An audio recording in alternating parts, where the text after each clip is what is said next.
Hello everyone, मैं हूं नदीम अहमद। तो दोस्तों, आज हम बात करने जा रहे हैं अपने पड़ोसी देश मालदीव इलेक्शंस की, क्योंकि मालदीव की इलेक्शन कमीशन ने आने वाली 9 सितंबर को आम चुनाव डिक्लेयर कर दिए हैं। हालांकि मालदीव कोई बहुत बड़ा देश नहीं है, वहां की कुल आबादी लगभग 5,20,000 है, यानी कि भारत के जितने एक एमएलए की कॉन्स्टिट्यूएंसी में वोटर्स होते हैं, इतने वहां उससे भी काफ़ी कम वोटर पूरे मालदीव के अंदर हैं।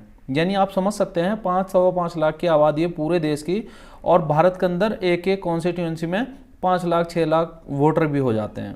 लेकिन ये अंतर्राष्ट्रीय राजनीति के हिसाब से काफ़ी महत्व रखता है, क्योंकि मालदीव की जो लोकेशन है वो काफ़ी स्ट्रेटेजिकल लोकेशन है हिंद महासागर के अंदर, जिस कारण से मालदीव को बहुत ज़्यादा इंपॉर्टेंस मिलती है। हालांकि ये कोई एक्सपोर्ट नहीं करता है, यहाँ पर कोई नेचुरल रिसोर्सेज नहीं है, केवल इसकी लोकेशन के कारण इसको काफ़ी महत्वता मिलती है। तो हम समझेंगे मालदीव के पूरे इलेक्शन कैंपेन को। सबसे पहले हम मालदीव की लोकेशन को जान लेते हैं। तो ये आप देख सकते हैं, ये वर्ल्ड मैप है और ये हमारा प्यारा भारत, और यहाँ पे आपको देखने को मिलेगा एक आइलैंड कंट्री है मालदीव। बहुत बहुत छोटा सा देश है। अगर इस मैप में हम देखें तो ये है भारत, पाकिस्तान, चाइना और ये आपका श्रीलंका, और यहाँ पे एक छोटा सा देश है मालदीव। इसकी लोकेशन बहुत इंपॉर्टेंट है, जैसे कि आप देख सकते हैं कि ये हिंद महासागर है, ये अरेबियन सी हो गया, और ये बे ऑफ बंगाल हो गया, ये और ये अंडमान सी हो गया। ये पूरा मिला के बनता है हिंद महासागर, इंडियन ओशियन।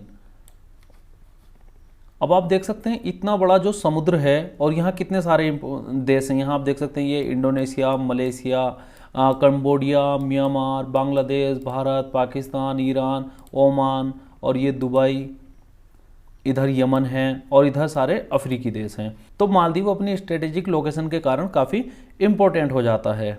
मालदीव एक इस्लामिक कंट्री है, और दुनिया में 3 ही देश केवल ऐसे हैं जो पूर्ण रूप से इस्लामिक कंट्री हैं, यानी कि जहां पर 100% जनसंख्या जो है वो मुस्लिम पॉपुलेशन है, मुस्लिम जनसंख्या है, जिनमें एक सऊदी अरब है, यमन और एक मालदीव। 3 ही देश ऐसे हैं जिनमें कोई भी गैर मुस्लिम नहीं है, यानी कि वहां का नागरिक नहीं है।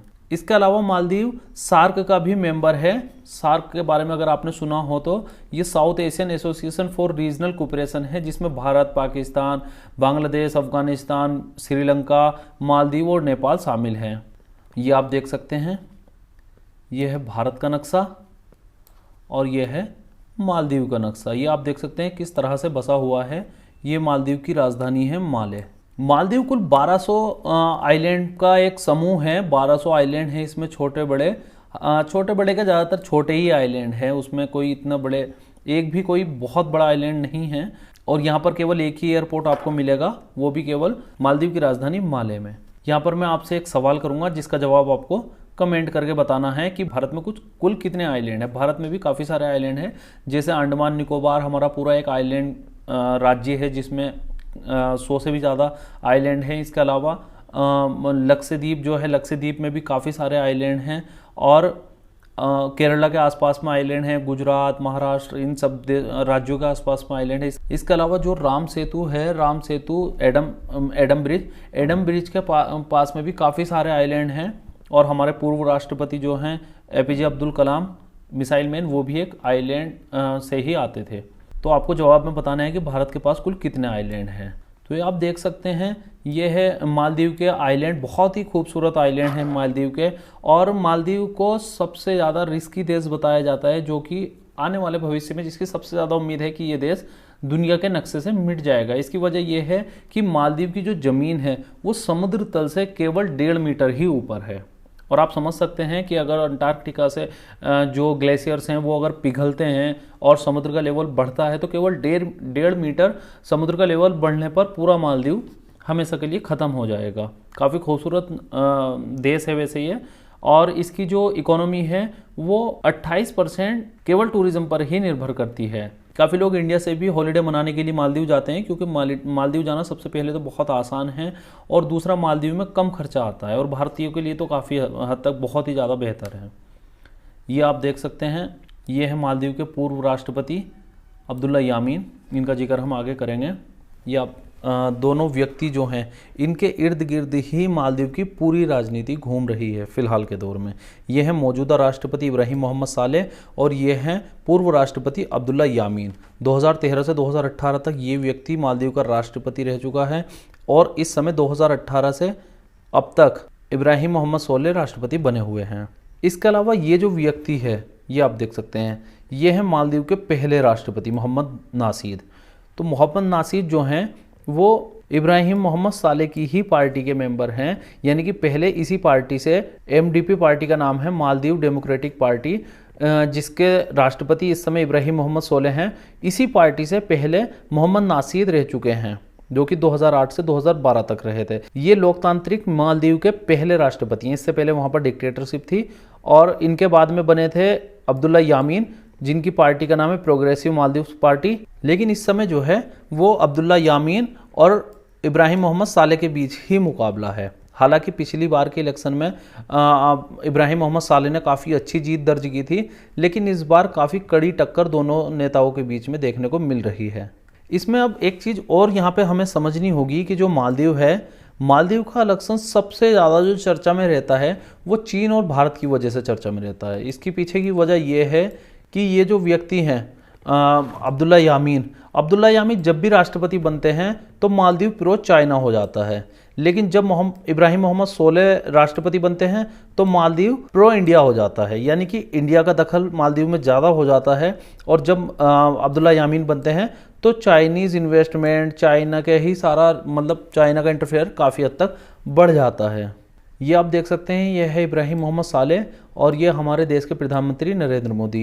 ये मालदीव के अंदर एक ब्रिज बनाया था एक आइलैंड से दूसरे आइलैंड को कनेक्ट करने के लिए, जिसमें इंडिया ने फंड किया था, उसी दौरान की ये पिक्चर है। और ये हैं अब्दुल्ला यामीन, और जैसा कि मैंने वीडियो में पहले ही बता दिया है कि ये काफ़ी प्रो चाइना हैं, तो ये आप समझ गए होंगे। ये इनकी बीवी है अब्दुल्ला यामीन की, जो कि काफ़ी साथ देती हैं अब्दुल्ला यामीन का पूरे इलेक्शन कैंपेन के दौरान। इसके अलावा अब्दुल्ला यामीन पर चाइना का इतना इन्फ्लुएंस है कि इन्होंने मालदीव के अंदर एक पूरा कैंपेन लॉन्च कर दिया था, जिस कैंपेन का नाम था इंडिया आउट कैंपेन। ये देखिए आप, यहाँ सब लोगों ने टी शर्ट्स पहन रखी हैं इंडिया आउट की, यानी कि बहुत ही मास लेवल पर ये कैंपेन मालदीव के अंदर चलाया गया था, जिसको लीड किया था अब्दुल्ला यामीन ने। ये आप देख सकते हैं, ये रैली इस तरह से निकल रही है, यानी कि कितने एकदम प्रॉपर वे में इस कैंपेन को रन किया गया है मालदीव के अंदर। बाकायदा हर मेंबर ने टी शर्ट पहनी हुई है इस कैंपेन को लेकर।